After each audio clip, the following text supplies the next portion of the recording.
আল্লাহ তুমি আমার গুনাহগার উম্মতকে বাঁচাও। এই দুনিয়ার বুকে রব্বুল আলামিন সব নবীকে একটা করে দাওয়া মুস্তাজাবা দিয়েছেন, মানে যে দোয়া করলে কবুল হয়ে যায় সাথে সাথেই। দুনিয়ার সব নবীরা ওই দোয়াটা দুনিয়ায় করে ফেলেছে। বিশ্বনবী বলবেন, আল্লাহ ওই স্পেশাল দোয়াটা দুনিয়াতে করি নাই, আজকে আমি তোমার দরবারে দাঁড়িয়ে কিয়ামতের দিন ওই দোয়াটা করছি। আল্লাহ আমার যে উম্মতের হৃদয়ে যাররা পরিমাণ ঈমান আছে, আমার একটা উম্মতকেও তুই জাহান্নামে ঢুকাতে পারবা না।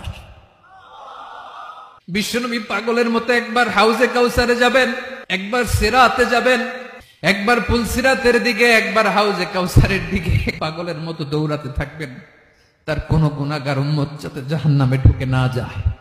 উম্মতি বিশ্বনবী আমার জন্য কাঁদবেন, আপনার জন্য কাঁদবেন, আমাদের জন্য সেদিন কেঁদে কেঁদে জাহান্নামের দরজায় দাঁড়িয়ে আমাদেরকে টেনে টেনে জান্নাতে ঢুকাবেন।